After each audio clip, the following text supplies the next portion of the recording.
When I first learned about Magic, I did not yet know how to play. I saw these neat little cards with angels and minotaurs on them, and thought that being a wizard who led these monsters into battle sounded like the coolest thing ever. So, when I finally started the journey, I found myself with the Gatecrash Gruul Goliath's intro pack. Inside were stompy creatures, combat tricks, and a little guy named Skarg Guildmage. On him was a line of text that lets you turn your lands into creatures for a turn. And so it went that game after game, I was turning my lands into creatures en masse, even after Skarg Guildmage had met an untimely demise. I'd pay to activate him from the graveyard. What can I say? I was 13 and Magic is dense. What I was missing here is an understanding of zones. Nothing on old Skargy explicitly said he had to be on the battlefield to activate his abilities, but nevertheless, this is the case. So today, I thought it would behoove of me to rectify my misplays by talking a little about the zones of Magic.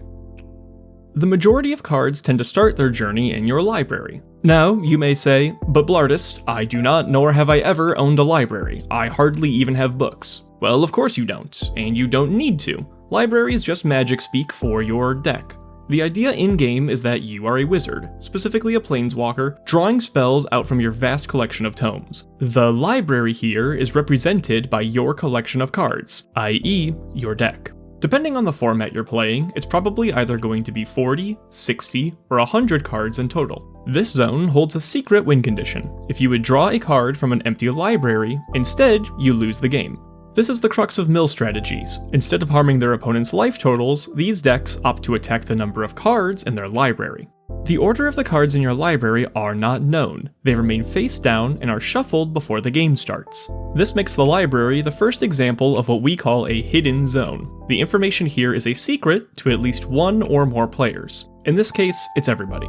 You do not usually have access to the cards in your library. They cannot normally be played or cast or otherwise interacted with. This changes when you draw cards out of it. At the beginning of the game, you start by drawing 7 of them, and as the game goes on, you will draw an additional card at the beginning of each of your turns. Drawing cards brings us to the next zone, your hand. This is where the meat of the action happens. You get cards into your hand a few different ways, but usually, again, it's through drawing them from the top of your library. Cards in your hand can be played, cast, channeled, and all that other good stuff. Because of this, you have the most access to cards in your hand compared to the other zones. While those cards are in your hand, they are hidden from your opponents, but known to you. There is a soft limit on the amount of cards you can hold in your hand at one time. During the cleanup step of your turn, the game checks the number of cards in your hand. If that number exceeds 7, you discard cards until you have 7 left. I call this a soft limit because the system is not constantly checking this, and you can easily spend most of a game never contesting with this limit despite holding upwards of 10 cards. Like I said before, your hand is where the action happens. It's where you'll usually be casting from. When you cast a spell, it ends up in our next zone, the stack. This is maybe the most interesting zone in Magic, and it regulates the order of play.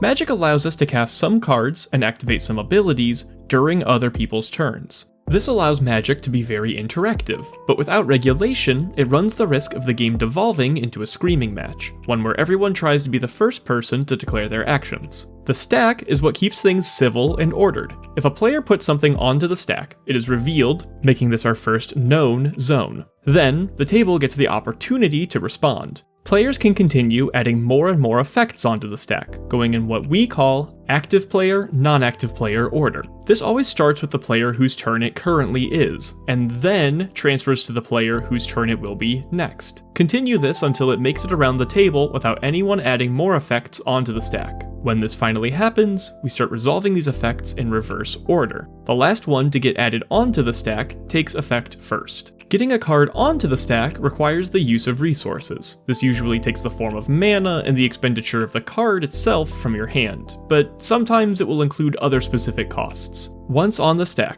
if someone else were to counter your spell or otherwise change the board state so that it does not resolve, you still lose those resources. They're non-refundable. If all goes well, and your card finishes resolving, it usually enters our next zone, the battlefield. Here, you can think of your card as active. If it has abilities or statistics, those take effect while on the battlefield. Let's say it reads something like, creatures you control have flying. Although it doesn't explicitly mention this fact, the card needs to be on the battlefield for this to be the case. Except when it doesn't. The card, if it's a permanent, physically sits on the board and remains known to all players. Lands have a strange relationship with the battlefield. Instead of being cast, they are just played. All spells are played and cast, but lands are only played. This means they do not use the stack, and nobody can respond to you playing a land. They simply go straight from your hand onto the battlefield. Unlike other card games, the battlefield in Magic does not have a limit to the number of permanents that can reside on it. You can go as crazy as you want, and make as big of a board state as your heart desires.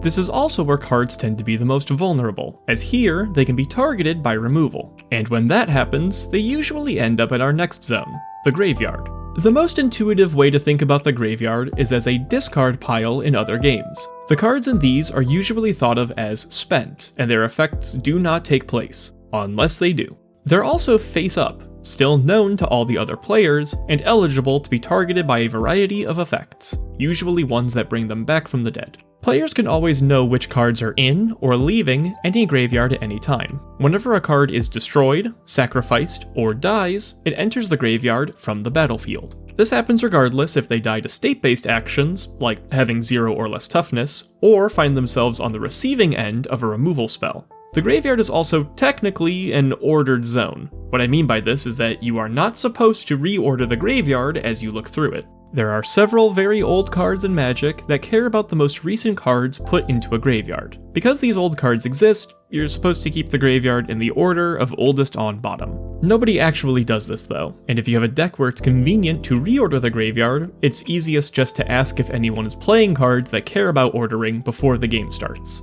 Another strange thing about graveyards is their relationship to instants and sorceries. Akin to how lands skip the stack and go straight to the battlefield, instants and sorceries skip the battlefield and go straight from the stack to the graveyard as they resolve. If that sounds weird to you, then trust me, it gets much weirder. Look up how Lightning Bolt interacts with Tarmogoyf if you want a picture of what I mean. But let's say you want something really, really dead, like never coming back again dead. If that's the case, then you should consider putting it into Exile. Exile is a zone that you can think of kind of like a super graveyard. There are a variety of ways to get back things from your graveyard in this game, but exiling something is usually seen as a permanent solution. There are only a couple of effects in the whole game that fish cards out of exile, and they generally don't see much play. Like the graveyard, it's another zone where the card's owner doesn't have access to it outside of special conditions. Unlike the graveyard, it's a staging zone for a ton of new and experimental effects. A lot of cards will use the Exile zone as a holding area while moving cardboard around. Breaching Dragonstorm, for instance, exiles cards from the top of your library until you exile a non-land card. Because this card is so dense with words, this choice was likely made to save space in the text box. This would be compared to writing out, reveal cards from the top of your library until you reveal a non-land. Then, put the revealed cards on the bottom of your library in any order. Regardless of the reason though, this templating uses Exile to view cards without drawing them. Ixel, Scion of Atraxa, and Paco, Arcane Retriever, both use Exile in order to store cards that they steal from your opponents. You can't usually put these cards into your hand, they're not yours, so to allow you to simulate drawing someone else's cards, the Exile zone is a good stand-in. Also, Ixel exiles these cards face down, showing off how the Exile is both a hidden and known zone depending on the ability putting things into it. Exile is also the favorite spot for flicker and blink cards to put things. When an effect wants to help you reuse a card's enters clause, it asks you to put it temporarily into Exile. Even though it's not coming down from your hand, re-entering from Exile still triggers enters effects. Exile is also an anomaly in that it's not part of the natural game of Magic. Cards can enter all other zones through normal play, starting in your library, being drawn into your hand, casting them onto the stack, resolving them onto the battlefield, and dying in combat into the grave. Exile never comes up, unless an effect specifically calls for it, and they can attack any of these zones. And that's it. Those are the major zones of Magic. Hopefully, I've redeemed 13-year-old Blood Artist and all of his misplays with this video. If you have additional facts you want to add about the different zones, or just want to yell at me for not mentioning the anti or command zones, then please, bring that up in the comments below. If you enjoy the format for these videos, liking them and subscribing to the channel always helps YouTube take more notice and amplify their reach. If you think a friend would get use out of this video, then I'd appreciate it if you shared it with them. If you want to yell at me directly, I've got a Discord channel where we get together for games of Magic and hang out during the week. Finally, I've got a Blue Sky. I post about uploads there and talk about Magic and other creators that I love. Thank you so much for watching, and have a great day.